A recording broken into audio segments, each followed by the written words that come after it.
Muy bien, ¿pueden ver la pantalla? ¿Y me escuchan? ¿Sí? Sí, Perfecto. Sí, Muy bien, sí, pues se nuevamente escucha buenas bien. noches, bienvenidos, Sí. Buenas bienvenidas a todos. noches. buenas noches. Y pues aquí Bueno, estamos para iniciar este tema con mucho gusto, que lo he titulado así, Migración, huida de Jesús a Egipto, pasado y presente. Quiero de alguna manera pues retomar ese hecho pues histórico, teológico, como lo vamos a reflexionar del pasado, pero también haciendo alusión a cosas que estamos viviendo en el presente. Pues mi nombre ya lo ven, Gerardo Rodríguez Garibay, soy misionero claretiano, originario de México, y pues ahorita vamos a compartir un poquito más. Una de las cosas que al menos yo he aprendido con el Padre Manuel y aquí en la escuela bíblica claretiana, pues es esta metodología que usamos. Vida, texto, vida. ¿Y qué quiero o qué les estoy diciendo? Que de alguna manera antes de meternos en ese mundo que vamos un poquito a reflexionar, creo que no debemos de olvidarnos que lo primero que Dios escribió o lo que Dios nos dio fue la vida, la creación, las plantas, los animales, un amanecer, un anochecer, las montañas, todo este gran paisaje que por ejemplo pueden ver aquí en esta imagen que tienen. Y también después de esto creo que lo tenemos que reflexionar con el texto o los textos que vamos a ver. Y nuevamente parece que esta imagen me encantó cuando la encontré en internet, que está todo interconectado, ¿no? El libro con el paisaje y todo es un todo, ¿no? Todo está interactuando ahí.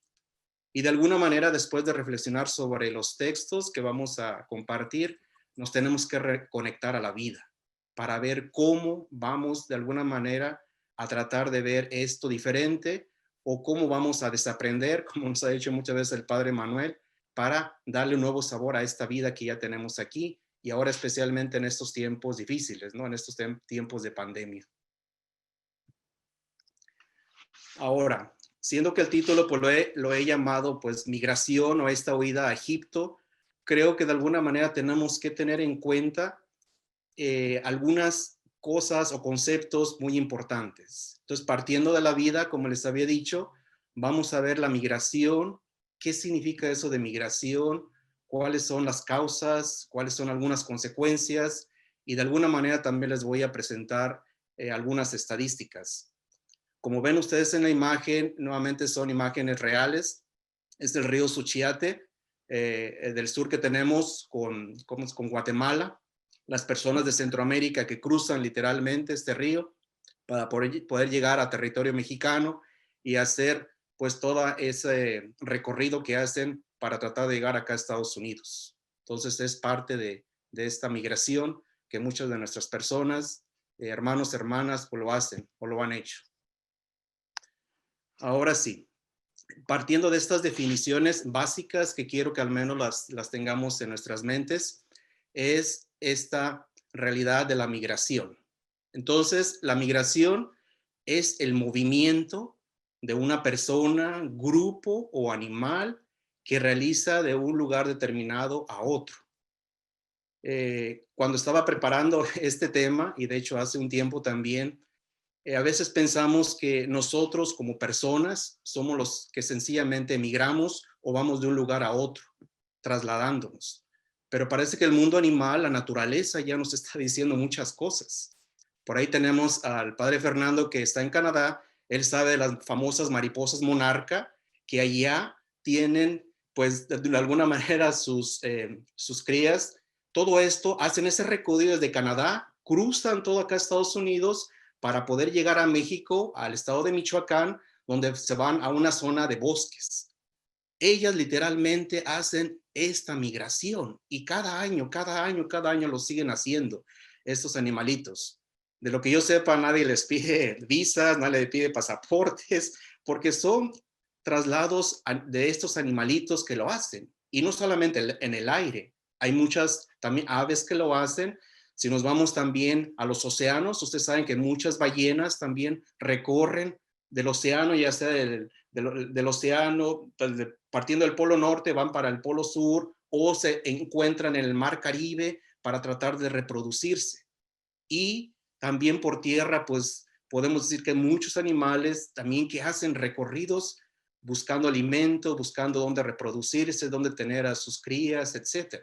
Entonces el mundo animal ya nos está dando, creo, una imagen de lo que es esta migración, que ya nosotros como personas de alguna manera pues lo tenemos, y es precisamente esto que estamos hablando de esta migración. Entonces migración en pocas palabras es el movimiento, todos los movimientos de una persona o animal que hacemos de un lado al otro. El otro término que quiero que al menos lo tengamos en cuenta es el término de emigración. ¿Y qué es eso de emigración? Así la palabra aquí lo dice, es la salida. La salida de una persona de un país de origen que va hacia otro destino.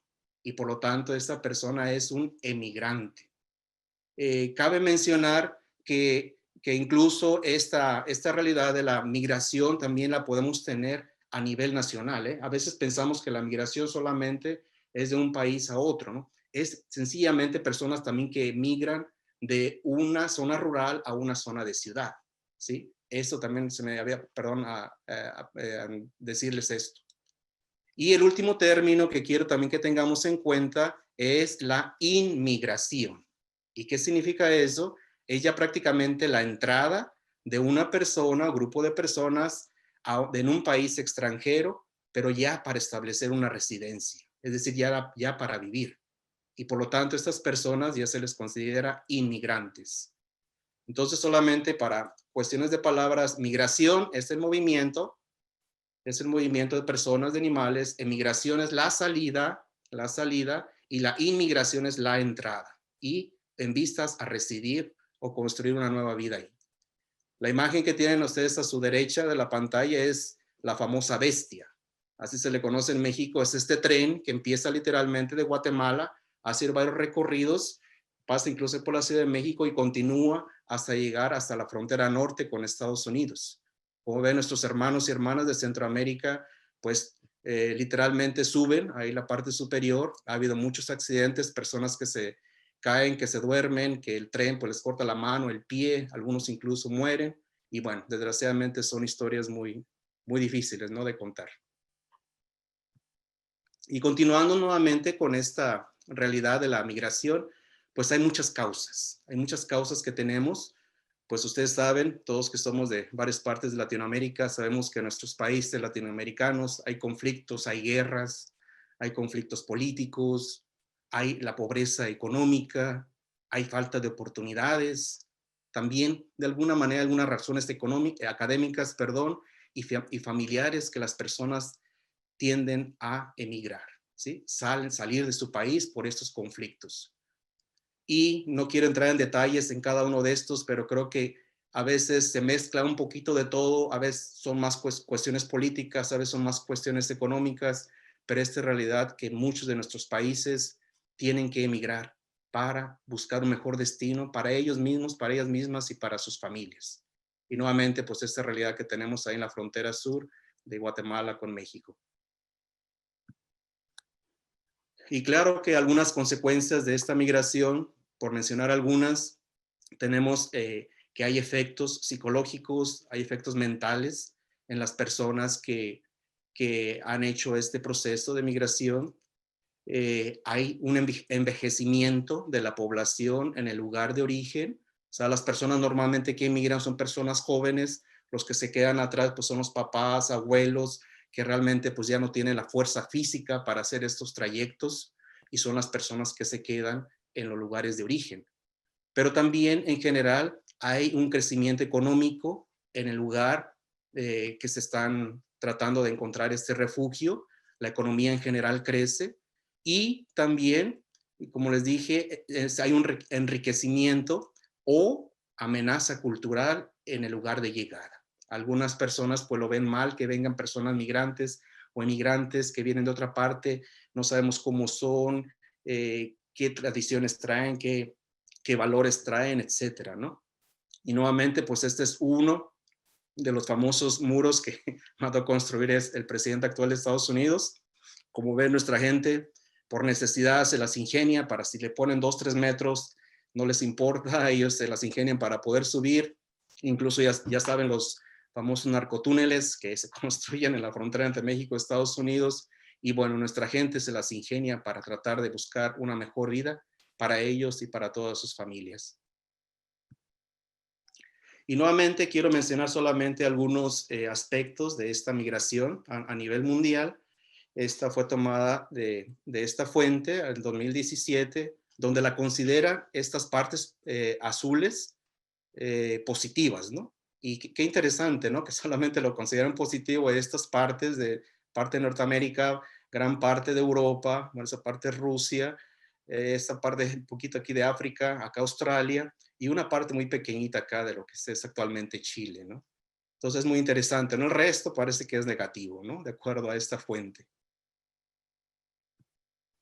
Hay esta otra gráfica que les quiero mencionar de acuerdo a esta fuente del 2018, basada en la migración, las remesas, donde la mayoría de los migrantes en ese entonces, pues están estos 20 países, pero quiero mencionar estos 10 primeros. Estados Unidos, Arabia Saudita, Alemania, Rusia, el Reino Unido, Emiratos Árabes, Francia, Canadá, Australia y España. Ese es de acuerdo al 2018, ¿no? Ahorita más adelante vamos a ver como que hay un cambio. Y nuevamente esta otra gráfica está basada en esta fuente de 2018, donde se habla que tenemos alrededor de 258 millones de migrantes internacionales que están buscando una mejor vida para ellos, para sus familias. Claro, hay muchas mujeres, 124 millones de acuerdo, hay muchos niños, refugiados, estudiantes incluso, y trabajadores migrantes, ¿no? Que también algunas compañías los llevan a trabajar a otros países. Y esta es la gráfica que les decía anteriormente, como que ya las cosas también están cambiando. De acuerdo a esta fuente, ya de 2019, del año pasado, fíjense, ¿no? Que aquí, si antes decíamos que, por ejemplo, mucha gente sigue migrando para acá, Estados Unidos o Norteamérica, pero sobre todo ya ha bajado, parece. De acuerdo a esta fuente, ya hay, aquí marca 58 millones para Europa, nuestros hermanos y hermanas africanos, africanas, tratan de llegar a esa zona, alrededor de 82 millones, y Asia, esa zona también de Asia, fíjense, es la que marca ahorita actualmente más, 83 millones o más de 83 millones que están emigrando allá. Y bueno, estas otras zonas, ¿no? También. Y de hecho, estas tres zonas, tanto acá Norteamérica, esta parte de Europa y esta parte de Asia, son tres zonas muy peligrosas para todos nuestros migrantes, ¿no? Hay muchas personas que mueren en estas tres zonas exactamente. Y ahora, todo esto, ustedes me dirán, bueno, ya se le olvidó el tema, ¿no? ¿A qué vino? Pero precisamente el tema, bueno, ¿y esto qué? O sea, ¿qué tiene que ver con Jesús de Nazaret, no? O sea, ¿Jesús emigró o no emigró a Egipto? Y precisamente partí, como les dije, de la vida, de lo que estamos realmente rodeados y en este aspecto de la migración. Ahora vamos, o los invito a todos y a todas a reflexionar sobre estos textos. Este es el primer texto que les quiero llamar la atención y es esta migración de Jesús a Egipto. Si tienen ahí en sus Biblias o las pueden abrir, pueden buscar este texto que tenemos en el Evangelio de Mateo o la comunidad de Mateo, capítulo 2, versículo del 13 al 15. Solamente esos tres versículos, ¿sí? Se los voy a leer de todos modos para que lo tengan ahí en cuenta. Dice, cuando ya se ha venido, un ángel del Señor se le apareció en sueños a José y le dijo, levántate, toma al niño y a su madre y huye a Egipto. Quédate ahí hasta que yo te avise, porque Herodes va a buscar al niño para matarlo. Así que se levantó cuando todavía era de noche, tomó al niño y a su madre y partió para Egipto, donde permaneció hasta la muerte de Herodes.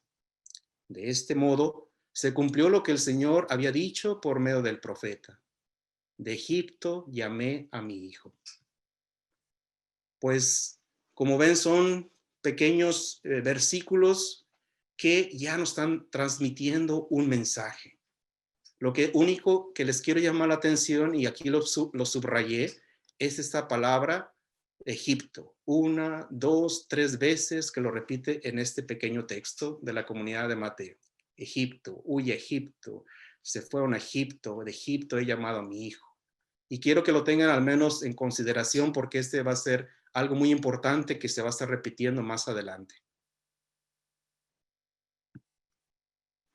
Ahora, reflexionando un poquito sobre este texto o el contexto anterior a lo que acabamos de leer, es la historia de los sabios que vienen del oriente. Ya el padre Manuel nos dio una cátedra el otro día sobre estas figuras de estos sabios que vinieron del oriente y buscan al niño Jesús para adorarlo. ¿Sí? Eso lo podemos ver en el mismo Evangelio de Mateo, versículo del 1 al 12. Y después, claro, continúa el nuestro.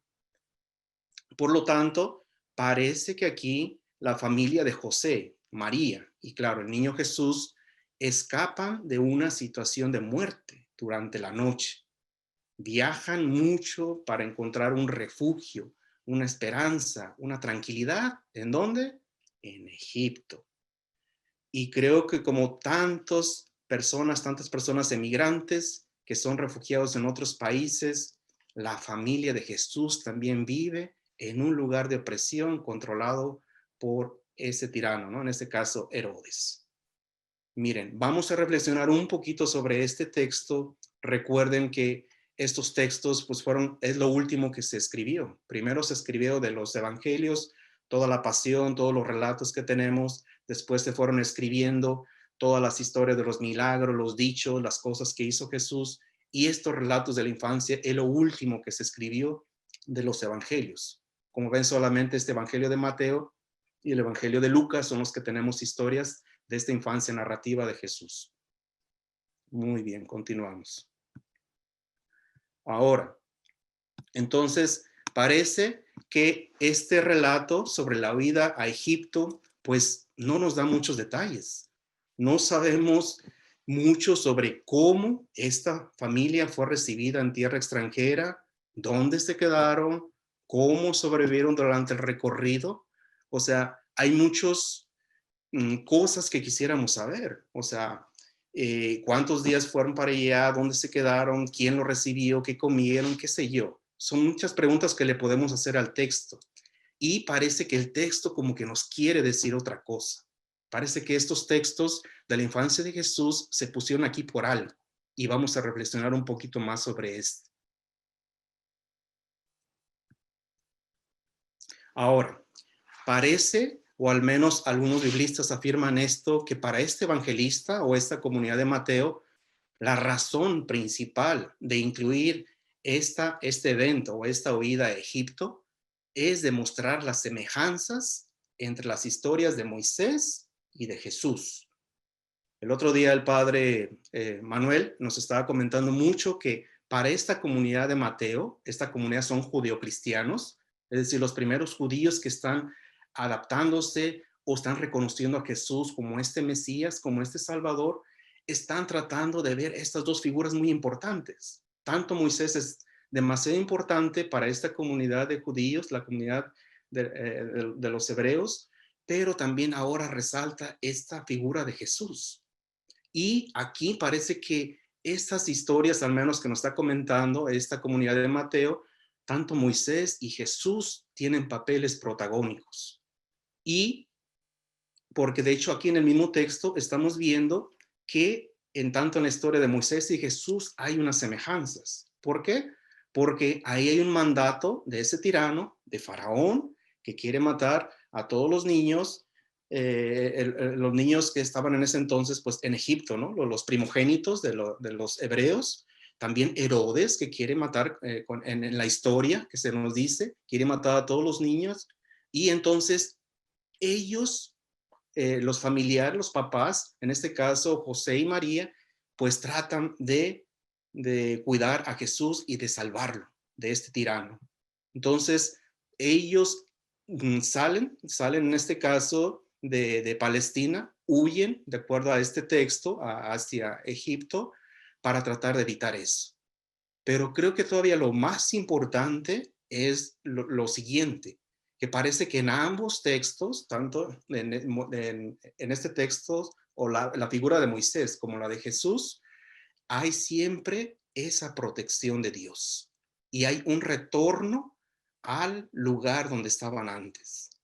Tanto esto lo podemos ver en los textos del libro del Éxodo, del capítulo 1 al 2, como este texto que estamos reflexionando.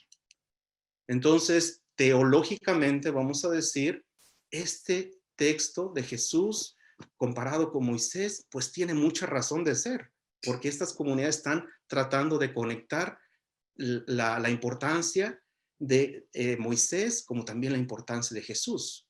Y así como Moisés también recibe las tablas de la ley en el monte Sinaí, también Jesús va a hacer ese discurso de las bienaventuranzas en un monte. Entonces, hay varias otras semejanzas que esta comunidad de Mateo quiere resaltar. Tanto Jesús como Moisés son muy importantes para esta historia de la salvación.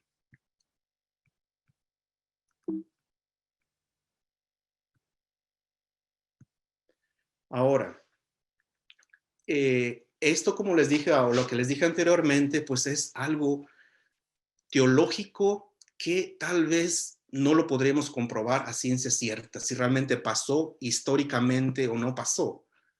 Esto, lo que les voy a comentar lo siguiente, esto es realmente lo que estaba sucediendo, así como se llama este título, el Egipto romano. ¿Qué estaba sucediendo en ese contexto? Recuerden que los romanos han conquistado toda esa parte del Mediterráneo y por lo tanto están presentes también en Egipto. Y hay textos, esos históricos, que ahorita los vamos a reflexionar. Entonces, ¿cómo era el Egipto romano? Aquí ven en este pequeño mapa que les muestro, disculpen que está en inglés, pero aquí es esta parte roja, la parte roja que ven es parte de ese control que tenía el Imperio Romano, y ya se puede seguir por acá arriba, ¿no? Toda esa parte del mundo, perdón, el mar Mediterráneo. Aquí está pues Judea, esta zona como de color verde que está aquí. Esta es la zona pues donde vivió Jesús, pero esta ciudad de Alejandría, que ustedes ven aquí en la parte norte de Egipto, esta era una ciudad importantísima en el siglo I. De hecho, de ahí se le puso el nombre por Alejandro Magno, ¿no? Alejandría. Y en esta ciudad de Alejandría, esta persona es un filósofo judío helenizado, o sea, que era pues de esta zona, se llamaba Filón de Alejandría, de esta zona, más o menos del año 20 antes de Cristo al 50 después de Cristo. Miren, de acuerdo a esta persona que fue históricamente y escribió varias cosas, vivían en esa ciudad, en Alejandría, alrededor de 1 millón de judíos, de un total de 7.5 millones de personas. Por lo tanto, ya estamos notando que la comunidad judía le han forzado y algunos tal vez han ya emigrado y ya son inmigrantes también en esta zona y literalmente aquí en Alejandría. Entonces hay un movimiento de grupos, de personas, de culturas, de religiones, comidas, costumbres, etcétera. Aquí se están dando o están haciéndose presentes, en este caso, en Alejandría. Ahora, esta comunidad de Alejandría, que claro es en Egipto, del siglo I, se están escribiendo muchas cosas. Es una ciudad pluricultural, si queremos, una ciudad donde hay personas de todo tipo, hay esclavos, hay personas cultas, hay personas que se dedican a negocios, etcétera, pero también se están redactando, se están escribiendo muchas cosas. Recuerden que los 73 libros que tenemos en la Biblia, hay muchos otros libros y cosas que se escribieron, que están fuera de la Biblia. Y una de las cosas que se escribió ahí en esta ciudad de Alejandría son estos libros que le decimos no canónicos o apócrifos, ¿no? Ocultos, vamos a decir. Entonces son libros que se escribieron y ahí están incluidos estos, el Evangelio a los hebreos, también el Evangelio a los egipcios.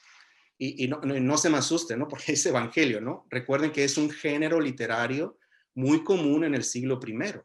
Entonces, para las personas que ya tomaron este curso de introducción a la Biblia, pues ya saben, ¿no? Es uno de los géneros literarios que tenemos en la Biblia. Entonces, ahí se escribieron estos libros que incluso son mencionados por uno de los padres de la iglesia, ¿no? San Clemente de Alejandría. Ahí ven sus años, ¿no? Del año 150, 215, ya después de Cristo, ¿no? Entonces, estos sí son cuestiones históricas, ¿no? Que están por escrito y que podemos fundamentar.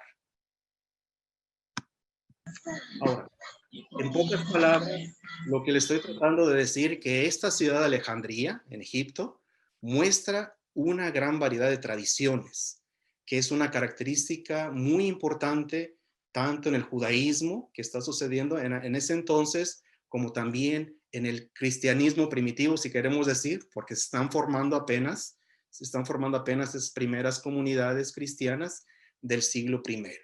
Entonces, se está apenas reflexionando sobre estas imágenes de Jesús, sobre cómo fue su pasión, cómo fueron estas ideas que se hablaba de este Jesús, de los milagros, de las cosas que hizo. Recuerden que poco a poco muchas de estas personas, se me olvidó decirles, recuerden, no saben leer, no saben escribir, tienen una memoria colectiva. Ellos se graban muchas cosas porque el padre, el abuelo, el bisabuelo le contó al hijo, al nieto, al bisnieto, y todo esto se lo transmitían de generación tras generación. Esta es una zona, una foto de la ciudad de Alejandría, como ven, pues una ciudad egipcia, y ahí parte de las ruinas de ese imperio, ¿no? Del imperio romano. Ahora, dentro de estos libros apócrifos, si queremos decirles, o ocultos, el otro día el doctor Ariel, el profesor Ariel, nos mencionó este evangelio, el pseudo Mateo, que es un evangelio apócrifo oculto, más o menos siglo 7, años 600 por ahí, que incluye muchas historias donde menciona dragones, leones, leopardos, adorando a Jesús durante los viajes familiares en Egipto. El otro día me causó risa de esta persona, ¿no? Que preguntó, bueno, ¿cómo un burro y un toro pueden adorar a Jesús? Ahora está mucho más difícil, ¿no? Como un dragón, como un león, como un leopardo van a adorar a Jesús. Parece chistoso, ¿no? Pero es exactamente lo que ellos trataban de decir en ese momento, para tratar de darle la importancia de que Jesús tiene una misión especial. Quiero que los voy a invitar, o los voy a invitar ahorita a leer, voy a leer esta parte de este evangelio, para que no vean que me estoy inventando estas historias, ¿no? Entonces, dice, habiendo llegado a una gruta y queriendo reposar allí, María descendió de su montura y se sentó teniendo a Jesús en sus rodillas. 3 muchachos hacían ruta con José y una joven con María. Y he aquí que de pronto salió de la gruta una multitud de dragones, y a su vista los niños lanzaron gritos de espanto. Entonces Jesús, descendiendo de las rodillas de su madre, se puso en pie delante de los dragones, y estos lo adoraron y se fueron. Y así se cumplió la profecía de David. Alaben al Señor sobre la tierra, ustedes, los dragones y todos los abismos. Y el número 2 dice, y el niño Jesús, andando delante de ellos, les ordenó no hacer mal a los hombres. Pero José y María temían que el niño fuese herido por los dragones. Y Jesús les dijo, no teman y no me miren como a un niño, porque yo he sido siempre un hombre hecho, y es preciso que todas las bestias de los bosques se amansen ante mí. Como ven, son relatos de alguna manera podemos catalogarlos ahorita en la actualidad fantasiosos, que como un dragón pudo adorar a Jesús, pero recuerden que son relatos, son géneros literarios diferentes tal vez a lo que estamos acostumbrados, pero en pocas palabras ellos trataban de darle una solución de cómo o qué había experimentado o qué pudo haber experimentado Jesús en ese lapso que estuvo en Egipto. Ahora, todo esto, como les digo, pues de alguna manera tenemos que hacer este esfuerzo de trasladarnos siglos atrás para tratar de entender qué exactamente ellos concebían es esta realidad de la migración. Cómo si Jesús, María y José fueron o no fueron a Egipto, qué idea tenían de este famoso Egipto que ya les presenté. Y para eso les comparto este material de una biblista muy famosa mexicana, Elsa Tames, que por cierto, ella pues nació en la parte norte de México, en Tamaulipas, y desde muy joven le gustó mucho la Biblia. Y pues ustedes saben, de hecho parece que ella no es católica, Ella quiso estudiar teología en México, por lo cual no pudo, porque por los seminarios no solo aceptan a varones, a personas, y tuvo que emigrar, y también es emigrante literalmente, e inmigrante, vivió muchos años también ahí en Costa Rica, estudió ahí en la UVL, donde sacó su licenciatura, y posteriormente ella fue a Europa, ¿no? A la Universidad de Lausanne, ahí en Suiza, donde sacó su doctorado. Yo tuve la oportunidad de conocerla en Colombia, una persona muy preparada, muy sencilla, y creo que habla mucho de esto, ¿no? De estas experiencias de la Biblia, pero como mujer. Y creo que ella, ahí exactamente estas cosas que les voy a mencionar, ella dio esta exposición en Buenos Aires, en Argentina, en el año 2007, sobre la migración y el desarraigo en la Biblia. Muy, muy interesante. Entonces, lo que sencillamente ella nos trata de decir que esta migración es algo muy común, es algo, como lo habíamos dicho al inicio, que las personas hacen de alguna manera por necesidad y por muchas cosas. Pero en general, la historia de la Biblia está llena de esto, de migración. ¿Por qué? Porque tanto el pueblo hebreo como nuestras primeras comunidades cristianas se formaron a través de esto, de esta realidad de la migración. Y muchas de esas migraciones, tenemos que recordar, fueron voluntarias, pero la mayoría fueron violentas, forzadas por los imperios y también por el hambre. Y aquí incluso ella también menciona pues esta necesidad que Jesús, si pasó o no pasó históricamente, él también emigra con José, con María a Egipto, ¿no? Este texto que ya hemos comentado anteriormente de Mateo 2. Continuando con esto, pues esta experiencia del éxodo, es decir, la salida del pueblo hebreo de Egipto, nuevamente ahí sale Egipto, es considerado pues algo fundamental en la formación del pueblo de Israel. Tenemos que, o al menos esta parte es parte de esta memoria colectiva que les decía hace un momento, que el pueblo hebreo siempre se la transmitió de generación tras generación tras generación. Y en este tiempo del éxodo que han salido de Egipto, en ese lapso hay una organización, hay luchas, hay pactos o la alianza que hacen con Dios, hay utopías y hay esta acogida de este Dios Yahvé, esta presencia de este Dios que acompaña siempre a su pueblo. Entonces creo que es algo fundamental que tenemos que tener en cuenta en la concepción hebrea. Y por lo tanto, el punto de partida también de este éxodo, recuerden que fue la opresión, fue la explotación que ellos tuvieron ahí cuando vivieron en Egipto, ¿sí? Parece como hasta contraproducente, ¿no? Que José, María y niño Jesús pues huyen a Egipto para buscar un refugio y precisamente Egipto pues de alguna manera era un mal recuerdo que ellos tenían porque hubo opresión, explotación. Pero a su vez, esta historia del pueblo hebreo, pues narra exactamente esto, los clamores, la forma que incluso Dios los escucha y los ayuda a liberarse por esta gran figura que escuchamos hace un momento, la figura de Moisés, Moisés que los ayudó a escapar de Egipto.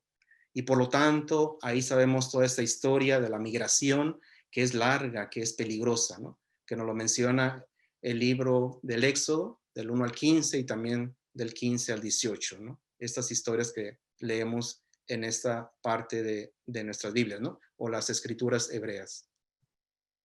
Ahora, a pesar de que hay muchas generaciones que ya se habían de alguna manera inmigrado, vamos a decir, o que ya se habían asentado en esos territorios, siempre ellos se consideraron extranjeros.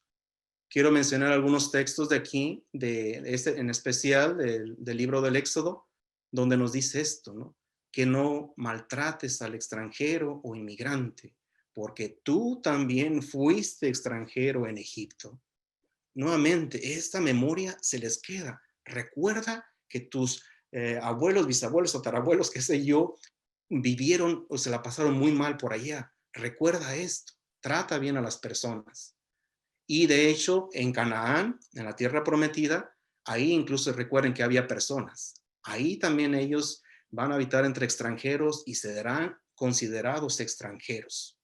Incluso también en el trayecto, allá rumbo al Canaán, a esa tierra prometida, siempre fueron extranjeros. Y entonces lo que queremos decir es que las personas, los pueblos de cualquier parte del mundo tienden a eso, a migrar para florecer. Y eso creo que no hay nada de malo en eso.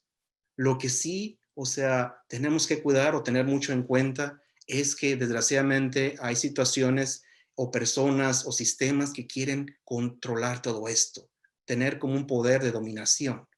Pero a final de cuentas, todas las personas, los pueblos tienen derecho a emigrar e inmigrar, ¿no? A residir en otros países, pero no a oprimir y a discriminar.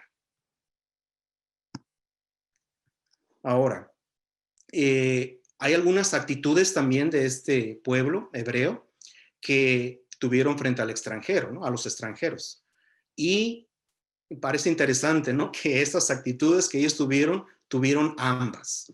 Tanto hubo rechazo como también hubo acogida, dependiendo de la situación. Y ahorita lo vamos a aclarar.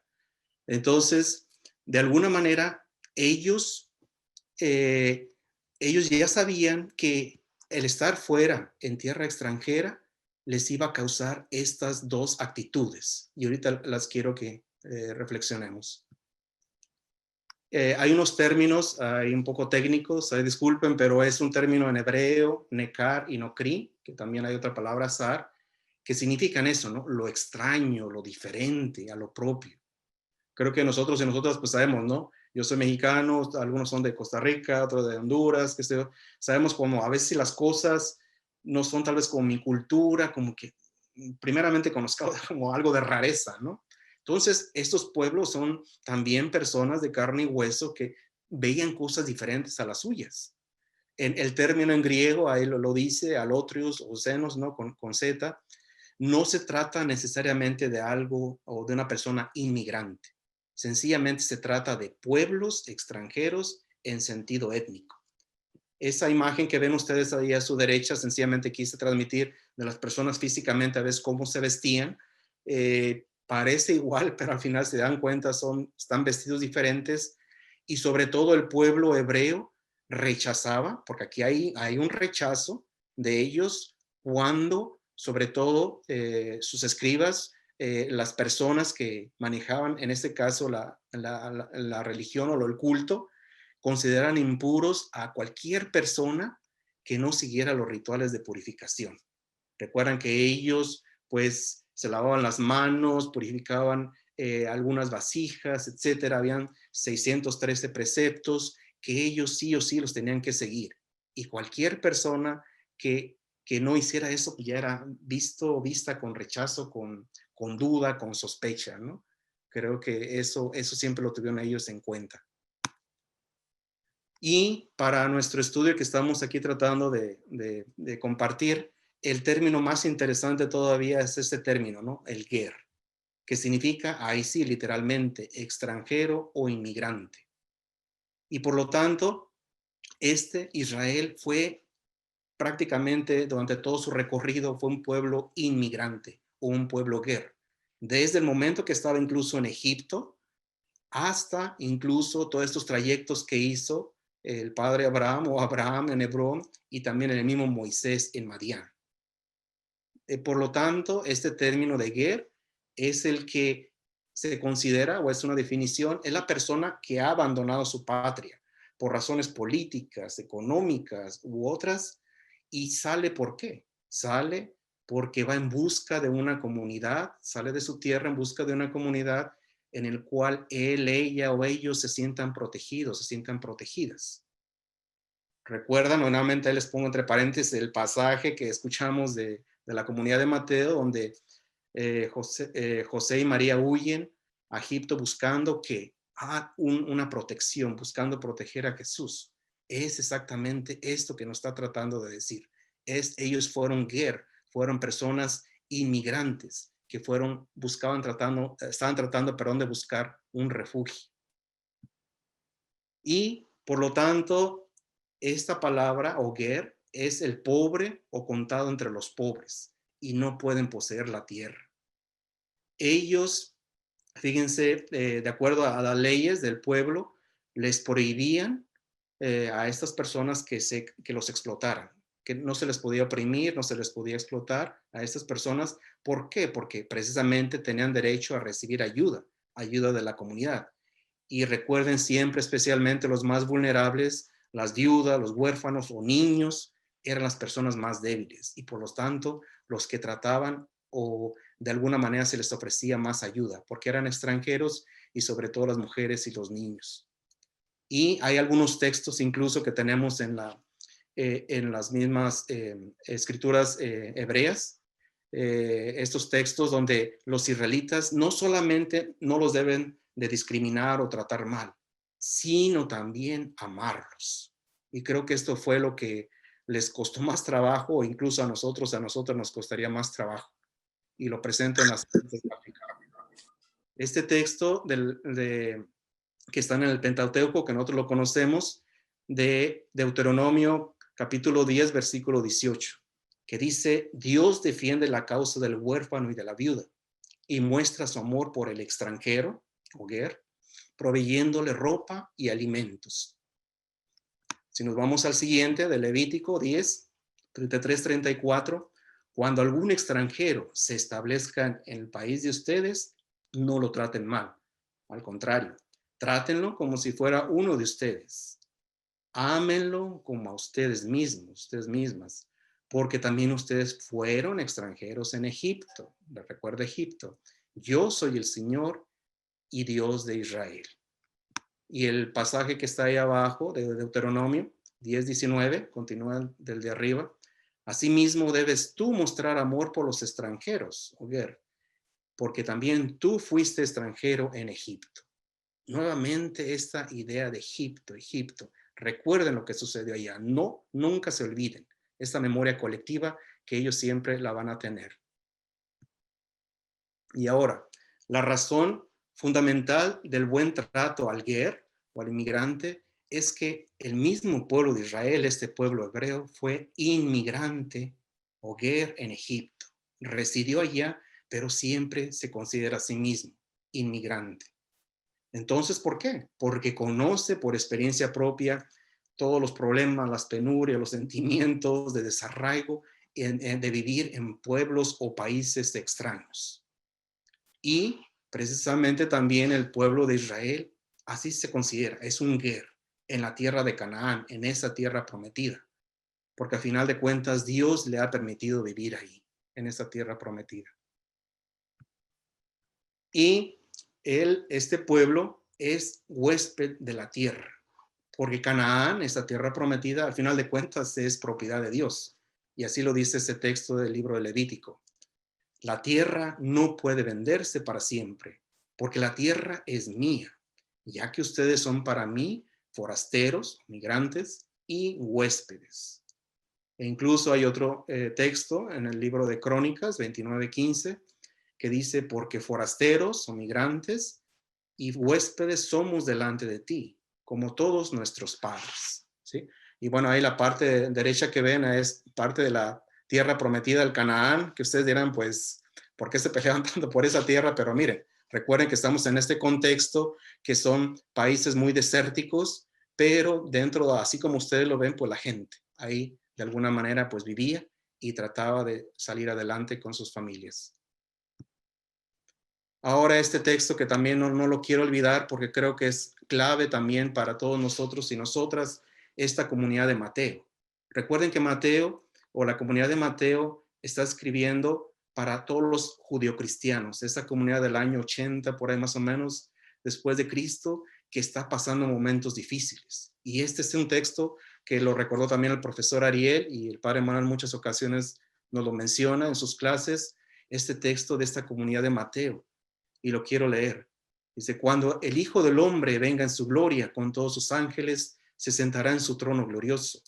Todas las naciones se reunirán delante de él y él separará a unos de otros, como separa el pastor las ovejas de las cabras. Pondrá las ovejas a su derecha y las cabras a su izquierda. Entonces dirá el rey a los que están a su derecha: vengan ustedes, a quienes mi Padre ha bendecido.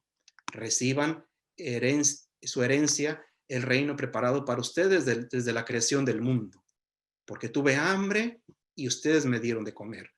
Tuve sed y me dieron de beber. Fui forastero, algunas traducciones dicen migrante, o tal vez es el concepto de guerra, y me dieron alojamiento. Necesité ropa y me vistieron. Estuve enfermo y me atendieron. Estuve en la cárcel y me visitaron. Y le contestarán los justos, Señor, ¿cuándo te vimos hambriento y te alimentamos, o sediento y te dimos de beber? ¿Cuándo te vimos como forastero, migrante y te dimos alojamiento, o necesitado de ropa y te vestimos? ¿Cuándo te vimos enfermo o en la cárcel y te visitamos? El rey le responderá, les aseguro que todo lo que hicieron por uno de mis hermanos o hermanas, aun por el más pequeño, lo hicieron por mí. Como ven, parece que esta comunidad de Mateo está siendo muy vulnerable. Hay personas que están pasando hambre, sed, que están en la cárcel, que son migrantes. Entonces, personas con muchas necesidades. Y aquí solamente para retomar esto que lo tienen ellos muy presente. Es un pueblo migrante con todas estas necesidades que estamos viendo en este texto. Ahora, creo que ya les hablé un poquito de varios textos que creo que nos están iluminando. Yo al menos en esta metodología quiero que vayamos aterrizando. Vamos a regresar a la vida. Empezamos por la vida, por estos términos de migración, pasamos a estos textos bíblicos. Ahora quiero que poco a poco nos reconectemos con esta vida. Y hay varios pensamientos muy interesantes sobre migración. Este, por ejemplo, de Platón, un filósofo del año, claro, antes de Cristo, 387 al 47 antes de Cristo, que escribe las leyes. Y dice esto, toda falta cometida contra el huésped es una de las faltas más graves que pueden cometerse contra una divinidad vengadora. El extranjero, de hecho, aislado de sus compatriotas y su familia, debe ser el objeto del más grande amor de parte de los hombres y de los dioses. Por ello, se deben adoptar todas las precauciones para no cometer ninguna falta contra los extranjeros.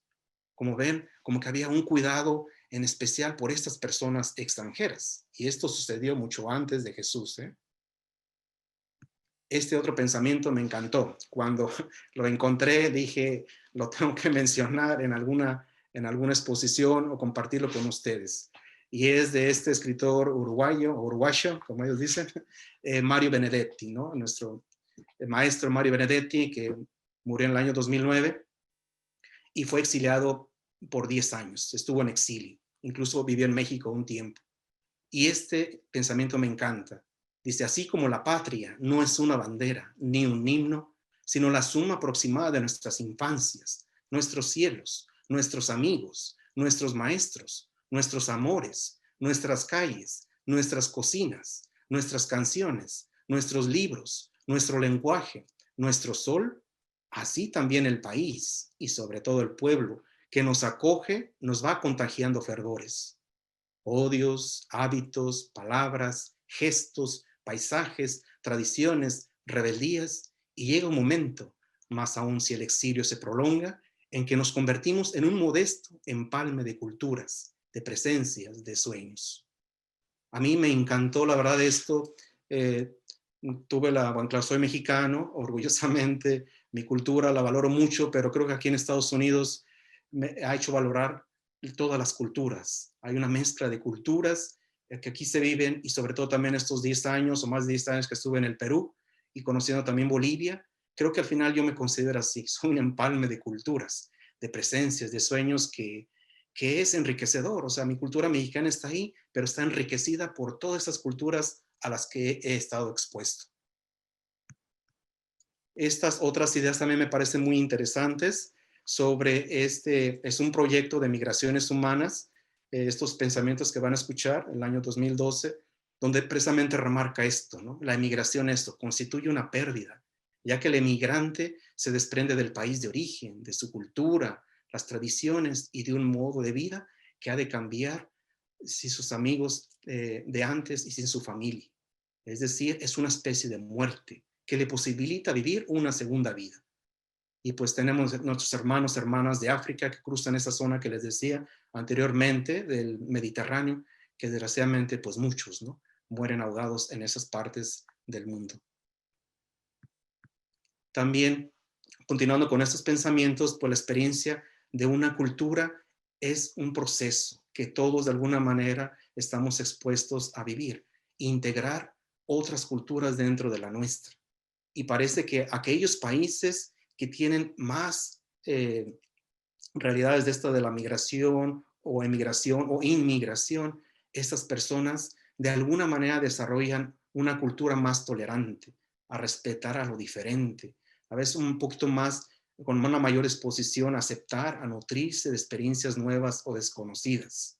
Y bueno, pues ahí este grupo de jóvenes, ¿no? Que está de alguna manera integrando otras ideas, otras experiencias. Quiero también mencionar esta asamblea que tuvo lugar pues, en las Naciones Unidas en el año, ahí dice, 10 de diciembre de 1948, que fueron la famosa Declaración de los Derechos Humanos. Yo lo considero pues, como una bendición después de la Segunda Guerra Mundial, que después de tanta destrucción, tanta muerte, se hicieron 30 artículos. No lo voy a leer los 30, ¿verdad? Nada más algunos para resaltar esa importancia que tenemos que tener con todas las personas del mundo. Y por cierto, es una imagen del Papa Francisco cuando vino acá a Estados Unidos a las Naciones Unidas en el 2015. El primer artículo. Todos los seres humanos nacen libres e iguales en dignidad y derechos, y dotados como están de razón y conciencia. Deben comportarse fraternalmente los unos con los otros y las otras. Es el artículo 1. El número 2. Toda persona tiene derechos y libertades proclamados en esta declaración, sin distinción alguna de raza, color, sexo, idioma, religión, opinión política o de cualquier otra índole, origen nacional o social, posición económica, nacimiento o cualquier otra condición. Ese fue el número 2. El número 3. Todo individuo tiene derecho a la vida, a la libertad y a la seguridad de su persona. Pues ahí están nuestras nuevas generaciones. El número 5, nadie será sometido a torturas, ni a penas o tratos crueles, inhumanos o degradantes.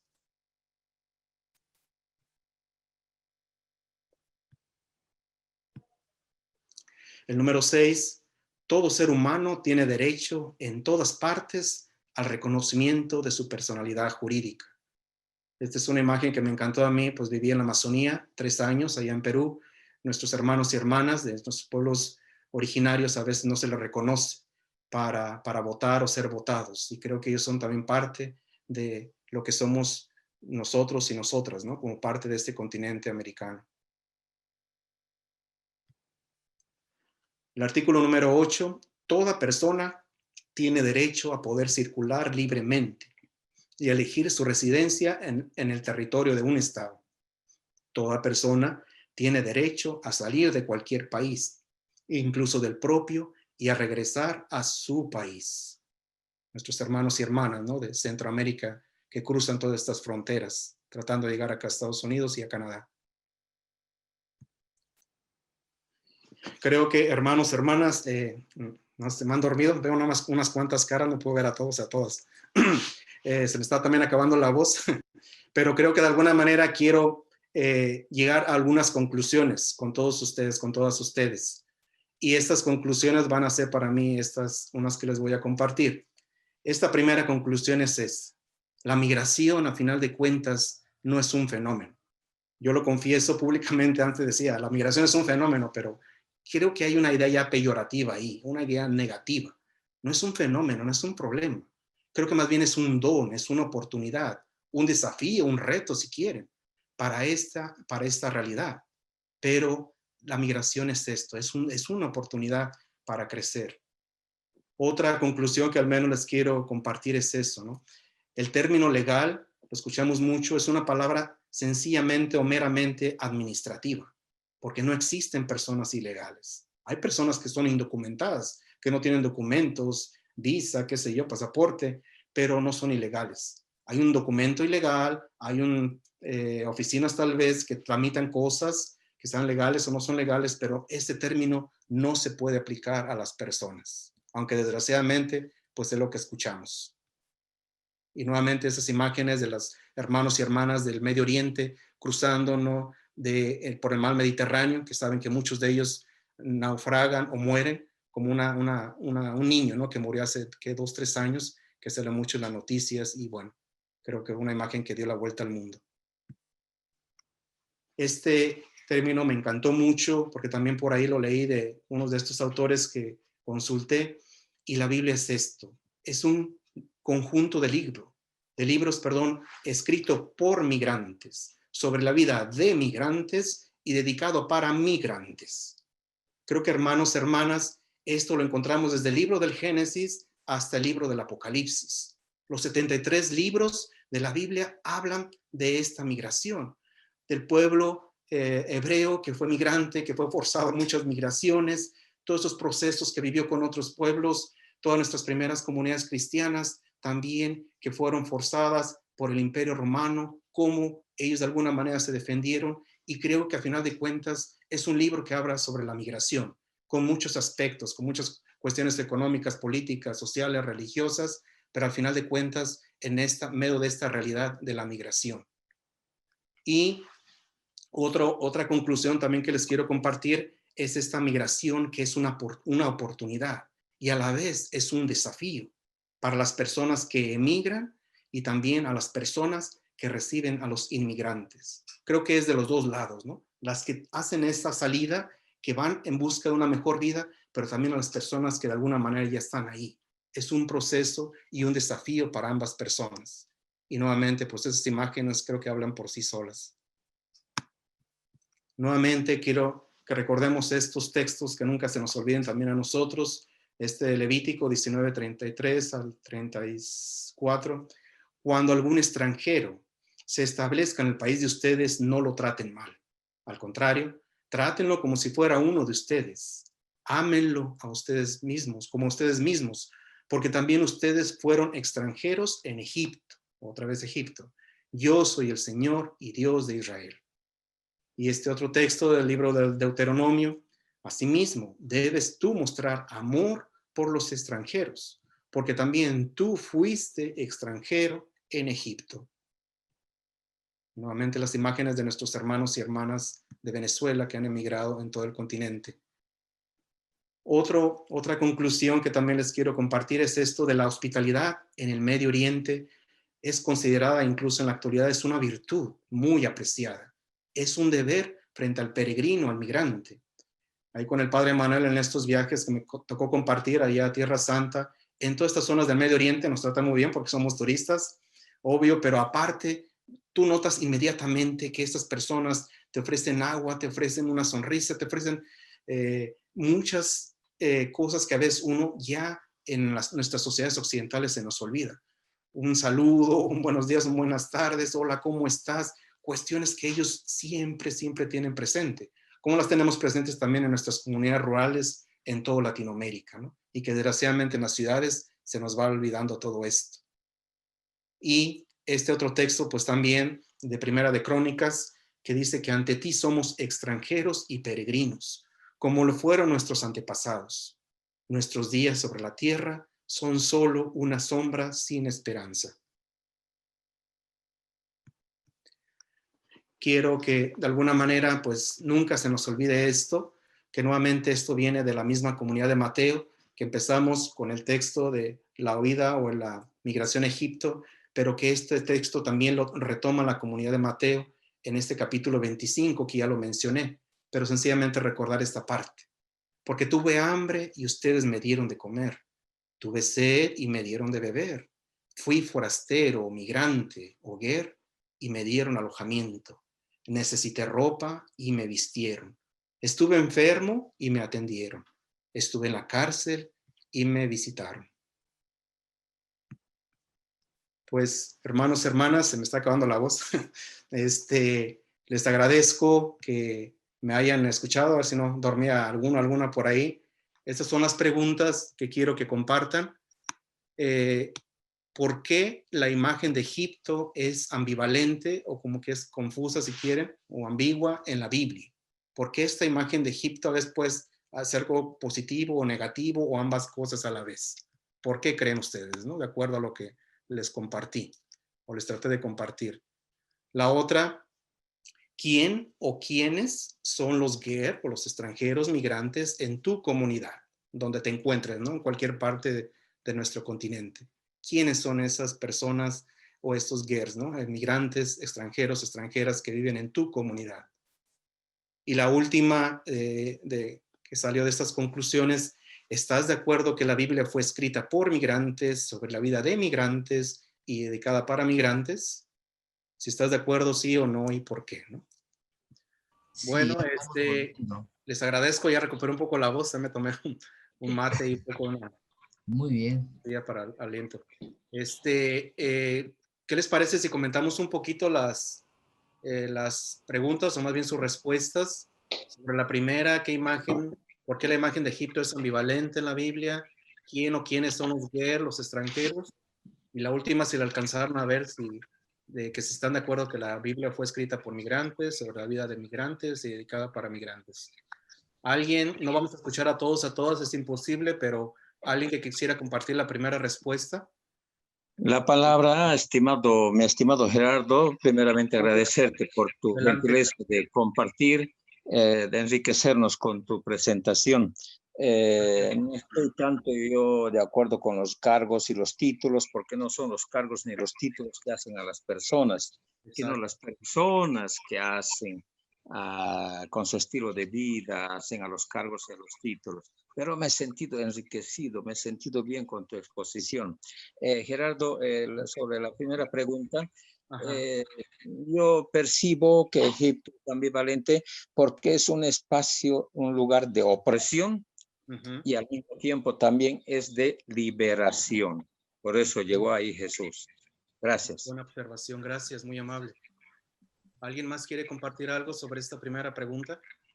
Sí, pienso lo mismo, porque es lugar en un momento de sufrimiento, como decíamos, porque uno deja cuestiones, pero al mismo tiempo encuentra oportunidades. Entonces, para caer en la segunda pregunta, uno mismo es ese migrante, uno busca a través de necesidades, medios u oportunidades, o ser mejor, tampoco ir a caer mal y a molestar, porque es lo que decía en la charla, ¿no? Siempre aportar. Y incluso el regresar nuevamente a nuestro lugar es parte de ese ser. Entonces, en ambas preguntas, eso es lo que opino. Muy bien, señor Juan, gracias. ¿Alguien quiere Nosotros conversábamos nosotros que es como pasa ahora en estos tiempos también. Algunos encontraban oportunidades, se desarrollaban como José se llamaba, sí, y otros fueron siempre obreros, esclavos, murieron oprimidos. Entonces es como pasa ahora también en nuestra realidad. Eso conversamos nosotros. Muy bien, muchas gracias, María Isabel. En nuestro grupo se dio mucho la plática sobre, digamos, la calidad del migrante, ¿no es cierto? El que es alemán, el que es de Europa, de países más de primer mundo, como que son recibidos con brazos abiertos, y ahora ya que es latino, y menos si es afrodescendiente, como que siempre se cierran puertas, ¿no? Así que fue una conversación un poco más guiada por ese lado, y muy enriquecedora, gracias a Dios. Muy bien, gracias Lucas, muy buenas observaciones. ¿Alguien más quiere compartir más sobre la primera pregunta, sobre la figura de Egipto? ¿Qué les parece si pasamos entonces a la segunda? ¿Quién o quiénes son estos extranjeros, migrantes, ¿no?, en tu comunidad? Bueno, si es que tenemos... Bueno, en nuestro grupo... Adelante, José Ramón. Sí. En nuestro grupo comentamos... ¿Puedo hablar yo? Sí. Sí, claro, adelante. Bueno, en nuestro grupo comentamos que extranjeros, incluso alguna compañera del grupo comentaba, dice, extranjeros somos casi en la familia política también, es decir, que hay un escalamiento en cuanto a extranjería. Es decir, ¿quién es considerado extranjero? Pues dentro del mismo país, los que vienen de otras zonas del país. Aquí en España ha ocurrido muchísimo después de la guerra, pues que de las zonas pobres pues acudían a las zonas generosas, ¿no? Y extranjeros son también los que vienen de otros países, ¿no? Y de ahí pues enlazábamos en la forma de tratarnos todos los que los que no o se consideran extranjeros, ¿no? con el espíritu que ha hablado el padre Gerardo, ¿no? Gracias, José Ramón. Sí, creo que al final de cuentas todos compartimos, ¿no? Parte de estas culturas que nos han llegado fuera de nuestros países, ¿verdad? Muy bien. ¿Alguien más que quiera compartir quiénes son estos extranjeros, extranjeras, en nuestras comunidades? Fernando quería hablar. Sí, Fernando, perdón, ahora sí. Gracias. Sí, nosotros compartíamos que los extranjeros también eran los pueblos originarios o amerindios también en países que mayoritariamente indígenas como Guatemala, cuando emigran de un lugar a otro por cuestiones de trabajo. También aquí se da en América del Norte, no solo los que están en la reserva, sino cuando los jóvenes tienen que emigrar a estudiar. Esos son también. Gracias, Fernando. Creo que nuestros pueblos originarios, a través de la historia, ¿no? Hemos marginado, se han orillado por muchas cosas, pero ellos son parte también de nuestra historia, ¿no? Las historias de nuestros pueblos originarios. Yo pienso que como mencionabas, Gerardo, migrantes somos todos aquí en la tierra. Exacto. Prácticamente nosotros solamente somos huéspedes y pues el dueño es Dios, ¿no? Quien creó. Pero hablando un poquito más, más visual, aparte de este ejemplo, pues yo creo que es todo aquel humano que ha dejado tierra donde nació y ha tenido que cambiar a otro lugar. Y pues aquí nosotros en Estados Unidos, mayoría somos migrantes, ¿no? Que hemos dejado muchas cosas y a la misma vez pues es interesante ver cada historia de cada persona que ha pasado por su caminar y su historia de vida y nos ha tocado aprender en cierta manera. Exacto, muchas gracias, Silvia. Creo que al final de cuentas, los que hemos estado estamos viviendo en países extranjeros, los conocemos en carne propia, ¿no? Todo esto. Cuando estuve allá en Perú, yo conversaba mucho con los venezolanos, las venezolanas, ¿no? Todos esos recorridos que hacían. Y bueno, yo les compartía, yo pues no tuve esa dificultad, pero creo que me solidarizo, ¿no? En cuanto a que estoy en otro país y bueno, son otras costumbres, ¿no? Que uno se trata de adaptar. Gracias. ¿Alguien más quiere compartir sobre esta segunda pregunta? Yo lo veo. A ver. Bueno. Sí. Solamente una idea teológica. Los cristianos, en el principio del cristianismo, se consideraban siempre como extranjeros en cualquier país, cualquier situación, en cualquier sitio. Siempre extranjeros. Un poco, creo que esta idea viene de la propia Biblia, ¿no? Sí.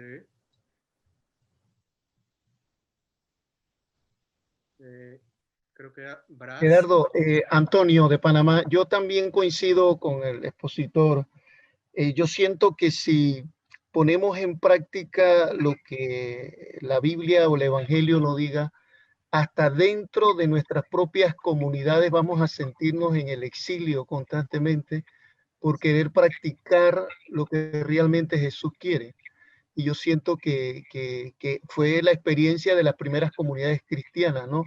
Iban caminando de un lugar al otro y no quedarse estancado en un solo lugar, ¿no? Yo siento que debemos sentirnos constantemente en el exilio para renovar constantemente nuestra experiencia de fe.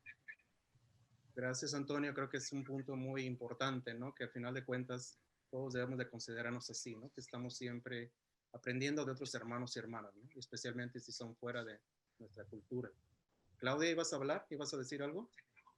Sí, yo lo veo ahorita aquí en Irapuato, lo que decía nuestro compañero Lucas, de que aquí está llegando mucho japonés y finalmente vienen pues a aportar, pero también hasta cierto punto enriquecerse de lo que es la mano de obra mexicana. Y también lo veo y lo percibo mucho con todos los indocumentados, se puede decir que vienen o que van al paso a llegar a Estados Unidos, cómo es el trato entre uno y otro. Los que vienen en la bestia, o sea, es de verdad, o sea, un trato que muy triste, inclusive con los mismos mexicanos, platicaba el otro día el padre, de que como no tenemos mano calificada, todos los mejores puestos vienen siendo igual para puros japoneses. Entonces es ahí donde dices tú, qué tanto, y es una margen también, pues muy marcado, ¿no? El que sí puede, el que sí tuvo la oportunidad, y también yo les compartía que muchas veces es también culpa de nosotros mismos, puesto que pues no queremos capacitarnos, entonces es ahí donde se ve mucho las ventajas y desventajas, pues, y de la migración y los tratos hoy en día todavía. Exacto, en esa zona del Bajío, yo soy de esa zona donde está hablando Claudia, pues sí, han llegado muchas ensambladoras, ¿no? Y empresas japonesas que se han ahí instalado, y bueno, con esta realidad que estás diciendo, ¿no? Que los trabajos más lucrativos los tienen extranjeros. Marco, perdón, ¿levantaste la mano, Marco? Más enciende tu micrófono, Marco. Enciende tu micrófono, por favor. De antemano, felicidades. Muy bonita exposición, Gerardo. Te felicito. Gracias, Marco. Gracias. Mira, más que nada, yo me gustaría compartir con todos ustedes un sentimiento muy personal. Yo como extranjero mexicano, aquí en Chicago, después de muchos años, si me permiten 2 minutitos nada más. Hace tiempo escribí estas líneas. Siempre hay un mañana y un ayer. Siempre hay una despedida y un volver. Y es la misma historia que a menudo se repite de querer volver. Vuelven las estaciones del año y con ellas su acontecer. Vuelve el huerto a florecer, el fruto a crecer y las hojas a caer. Y en un atardecer encendido regresan las aves a su nido, a dar calor y abrigo y a sus polluelos proteger. Y nosotros, para bien o para mal, siempre queremos volver a donde quedó enterrado el cordón umbilical. ¿Y qué sucede cuando volvemos al sitio anhelado? Entonces nos damos cuenta que la mente nos ha traicionado, que nada es lo mismo, que todo ha cambiado, que aquel ambiente antes nuestro y halagueño ahora es ajeno y tiene otro dueño, que ya no existe aquel humilde hogar donde un día todo fuera luz y alegría y hoy aquel paraje triste solo semeja a una tumba fría. Entonces nuestros ojos se entristecen al ver el solar baldío, donde triste canta un grillo y una historia y unas hierbas crecen. ¿Y qué nos queda entonces? Solamente volver de nuevo al exilio voluntario y voltear las hojas del calendario y a esperar que una mañana fría o un lluvioso atardecer tengamos que emprender el viaje de no volver. Muy bien. Marco, ya tenemos aquí al poeta del grupo. ¡Qué hermoso, padre! Muy lindo. Ya tenemos contratado a Marco, ¿eh? Una realidad. Muy bueno, muy bueno. Gracias. ¿Qué puedo? Magistral. Muy amable, muy bueno, sí. ¿Puedo dar una opinión? Sí, claro, adelante.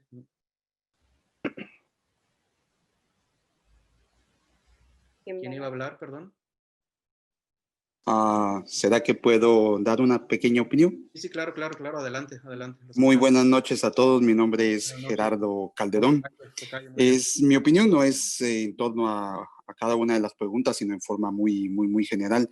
Pienso que su exposición fue magnífica, excelente, muy bien.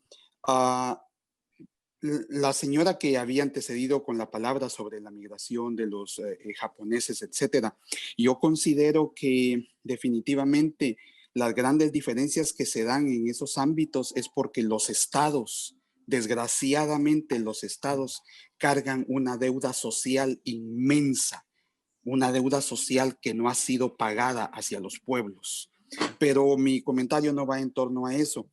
Yo considero que lo que a mí me fascinó cuando usted exponía fue cuando usted recalcó constantemente en el inicio que la migración es vida. Y definitivamente sí es vida, porque es la experiencia que ese pueblo de Israel tuvo y es la misma experiencia que todos los migrantes tienen. Yo soy un inmigrante que vive en Nueva York. Gran parte de mi vida profesional de adulto ha sido trabajar con migrantes en diferentes niveles, escalas, etcétera. Y algo que yo puedo patentar al 100% viene de algo que por mi vida pasada yo tuve la experiencia de haber compartido con John Sobrino en la misma casa, en mi experiencia antigua de vida. Ahora ya no.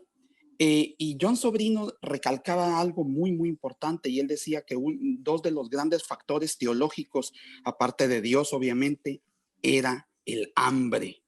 Y en eso es donde yo quisiera nada más hacer en 30 segundos el comentario que surge porque usted hablaba de la vida, y eso es la experiencia del migrante. Sabemos perfectamente que la migración es un fenómeno muy complejo, 100% de orden social, etcétera, etcétera, dentro de las migraciones económicas, etcétera. Muy bien. Pero sobre todo, cuando el migrante llega y ha sido despojado, ha sido desvestido de todo lo que tiene, de lo que ha vivido, se siente solo y se siente con hambre. Hambre espiritual, con hambre material, con necesidades básicas humanas que hay que solventar en el momento dado y que únicamente son llenadas cuando el cristiano, aquel cristiano se solidariza porque haya o no pasado esa experiencia. Y es ahí cuando se hace comunidad, es ahí cuando se hace iglesia. Disculpe. Yo creo que nos has compartido algo muy interesante también desde tu punto de vista, tu experiencia, que pues todos somos migrantes, ¿no? En esta vida. ¿Algún comentario más que alguien quisiera hacer? A mí me gustaría decir algo. Sí. Hacia adelante. Gracias.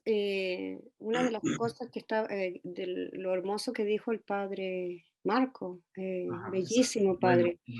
Y eso, pues yo también hice mi tesis en inmigración. Cuando estabas hablando me acordé de muchos términos por la misma razón. Y uno de los conceptos que se habla mucho en la inmigración, que cuando uno sale de su país pierde su patria y no la encuentra. Porque exactamente como el padre Marco describió, o sea, tú estás acá y que estás pensando en tu patria, estás pensando en tu familia y quieres volver y llega el momento de volver y estás unos 3, 4 días y súper feliz, contento y quieres comerte todo lo que encuentres y quieres hacer todo lo que tú estabas soñando aquí en este otro lado y después pasan los días y empiezas a darte cuenta y empiezas a vivir un shock cultural dentro de tu propio país.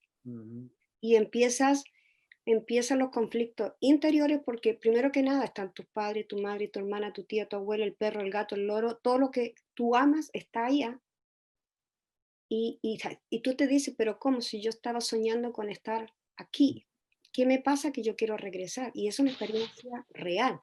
Y de ahí viene que nosotros como adultos que inmigramos por nuestra voluntad, vivimos esa experiencia más fuerte, y esto es uno de los problemas psicosociales de la migración, que los padres que traemos a hijos, porque yo me traje a mi hija, entonces lo entiendo muy claramente, los hijos de inmigrantes sufren 2 crisis de identidad, la crisis normal de la edad, de la adolescencia, y la segunda crisis cultural, porque ellos no saben a qué pertenecen, se crían en un país extranjero, pero ellos saben que tienen una cultura detrás de ellos y tienen que luchar y pueden pasar años, 25 a los 40 años pueden darse cuenta que pueden mezclar eso, pero pasa años y se sienten inmigrantes día a día, pueden tener muchos amigos, pueden casarse, pueden tener hijos, pero esas semillas de sentirse inmigrante las llevan para el resto de su vida.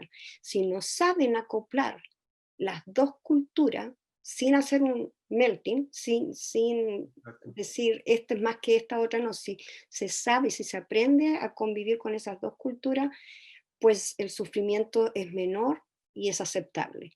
Pero de lo contrario, los inmigrantes, los hijos de inmigrantes sufren muchas depresiones y ese sentido de estar en el aire, a dónde voy, dónde pertenezco, es una experiencia horrible. Y lo último que voy a decir de entre los HER, como inmigrantes, yo pienso que todos los sacerdotes son inmigrantes. Los pasan llevando de un lado para otro a los pobres, tienen que volver a hacerse, rehacerse, comenzar una comunidad, comenzar con otra comunidad. Cuando ya están acostumbrados a este grupo, ya tienen que irse a otra comunidad para empezar nuevamente. Y yo pienso que son un ejemplo de movilidad, de aceptación dentro del plan de Dios, de saberse de que somos peregrinos, en esta vida somos peregrinos, y no me gusta llamarme inmigrante, pienso que prefiero sentirme peregrina, me hace sentir más cómoda y feliz. Exacto. Muchas gracias también por compartir su conocimiento, su sabiduría. Creo que al final de cuentas es esto, ¿no? Somos peregrinos, somos peregrinas en donde estemos, y creo que al final de cuentas es esto, ¿no? Aceptar la realidad que tenemos, y sobre todo, ¿no? A las personas que tal vez no son de nuestro país, de nuestra cultura, pero creo que al final de cuentas somos hijos e hijas de Dios. Bueno, pues con esto les agradezco a todos, a todas, esta atención que me han puesto, su tiempo, y pues que Dios me los siga bendiciendo a todos, a todas. Quiero dar las gracias a Jera por su exposición, por darnos muchas pautas para seguir reflexionando sobre esta realidad. Yo por ahí siempre estoy tratando de hablar de qué pasa cuando uno mismo es el exilio, cuando estamos exiliados de nuestro propio cuerpo. Exacto. Cuando estamos exiliados de nuestro propio país. No hay que dejar fronteras, basta con que seas diferente para que te vean extraño, para que te traten como que tu vida no vale, como que no tengas acceso a la misma humanidad.